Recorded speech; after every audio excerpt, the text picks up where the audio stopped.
بسم اللہ الرحمن الرحیم۔ شروع کرتی ہوں اللہ کے نام سے جو بڑا مہربان نہایت رحم والا ہے۔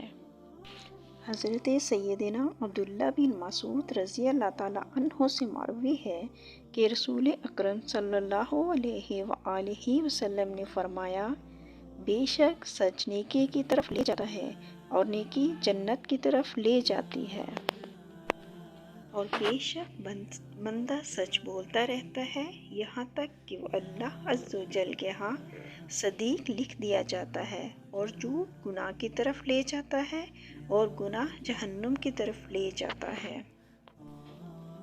یہ حدیث اللہ عز و جل کے اس قول کا مصادق ہے، ان الابرار لفی نعیم وان الفجار لفی الجحیم۔ بے شک نیکوکار ضرور چین میں ہیں اور بے شک بدکار دوزخ میں ہیں۔ یعنی سچائی انسان کو نیک لوگوں کے گروہ میں داخل کر دیتی ہے اور نیک لوگوں کے لیے جنت کی نعمتیں ہیں، جبکہ جھوٹ انسان کو فجاروں میں داخل کر دیتا ہے اور ان کے لیے جہنم ہے۔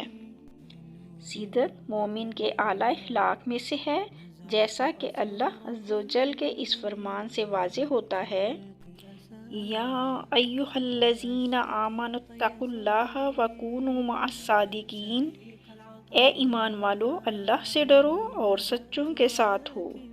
مذکورہ آیت میں صدق کو تقویٰ کے فوراً بعد ذکر کیا گیا، یعنی جس طرح تقویٰ ایک بہت اچھی صفت ہے اور متقین کا اللہ عز و جل کے ہاں بہت اونچا مقام ہے، اسی طرح صدق بھی بہت ہی اچھی صفت ہے۔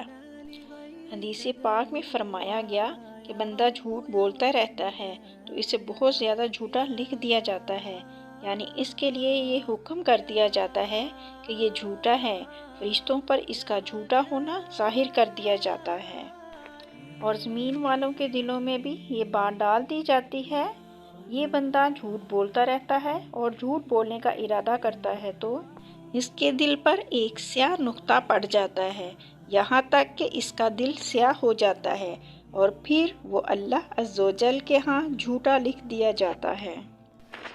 اس حدیث میں سچ بولنے پر ابھارا گیا ہے جھوٹ، اور اس میں نرمی برتنے سے ڈرایا گیا ہے، کیونکہ جو جھوٹ کے معاملے میں غفلت برتے گا وہ جھوٹ بولنے لگے گا اور لوگوں میں جھوٹا مشہور ہو جائے گا۔ حضرت سیدنا ابن عمر رضی اللہ تعالیٰ عنہ سے مروی ہے کہ نبی کریم صلی اللہ علیہ وآلہ وسلم نے فرمایا، جب بندہ جھوٹ بولتا ہے تو جھوٹ کی بدبو کی وجہ سے فرشتہ اس سے 1 میل دور ہو جاتا ہے۔ رسول اللہ صلی اللہ علیہ وآلہ وسلم کا فرمان عالی شان ہے، کیا میں تمہیں سب سے بڑے گناہ کے بارے میں خبر نہ دوں؟ وہ اللہ عز و جل کے ساتھ شرک کرنا، والدین کی نافرمانی کرنا ہے۔ اللہ عز و جل کے ساتھ شرک کرنا، والدین کی نافرمانی کرنا۔ آپ صلی اللہ علیہ وسلم ٹیک لگائے ہوئے بیٹھے تھے، پھر آپ سیدھے بیٹھ گئے اور فرمایا، جھوٹ بولنا اور جھوٹی گواہی دینا۔ آپ بار بار یہ فرماتے رہے۔ رسول اللہ صلی اللہ علیہ وآلہ وسلم کا فرمان عالی شان ہے، قیامت کے دن 8 قسم کے افراد اللہ عز و جل کے نزدیک سب سے زیادہ ناپسند ہوں گے۔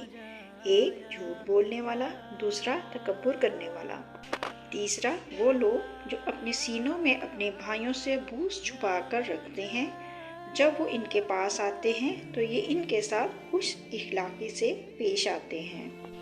4 وہ لوگ جب انہیں اللہ عز و جل اور اس کے رسول صلی اللہ علیہ وآلہ وسلم کی طرف بلایا جاتا ہے تو ٹال مٹول کرتے ہیں، اور جب شیطانی کاموں کی طرف بلایا جاتا ہے تو اس میں جلدی کرتے ہیں۔